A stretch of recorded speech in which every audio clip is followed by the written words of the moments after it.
مفتی عابد شاہ صاحب سے سوال کیا ہے کراچی سے حیدر صاحب نے۔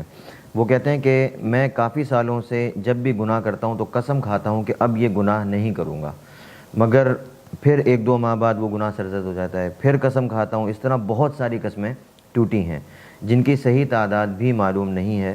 اب ان کا کفارہ کیا ہوگا؟ نیز کیا توبہ سے کفارہ معاف ہو جاتا ہے؟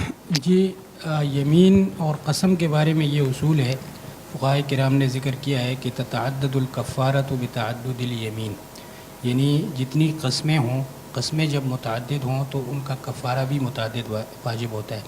تو جیسے انہوں نے اپنی صورت لکھی ہے کہ انہوں نے متعدد مرتبہ قسم اٹھائی ہے اور پھر اس کو توڑا ہے، تو جتنی مرتبہ انہوں نے قسم اٹھا کر توڑی ہے اتنے ہی کفارے ان پر واجب ہیں، ایک کفارہ کافی نہیں ہوگا۔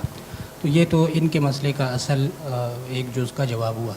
دوسرے جز میں انہوں نے کہا ہے کہ مجھے صحیح تعداد یاد نہیں ہے، تو صحیح تعداد اگر یاد نہ ہو تو ان پر محتاط اندازہ کرنا ضروری ہے۔ محتاط اندازہ کرنے کی صورت یہ ہے کہ یہ اندازہ کریں کہ میں نے کتنی مرتبہ اس طرح کیا ہوگا، تو پھر جو ان کا اندازہ ہو تو اس سے کچھ زیادہ تعداد یہ مقرر کر لیں اور اس کو اپنے پاس لکھ لیں، اور پھر ان سب قسموں کا کفارہ ادا کریں۔ کفارہ صرف توبہ سے معاف نہیں ہوگا، کفارہ دینا پڑے گا، کیونکہ وہ ایک مالی حق ہے اور ان کے ذمہ میں ہے۔ جب تک یہ اس کو ادا نہیں کریں گے تو اس وقت تک وہ معاف نہیں ہوگا۔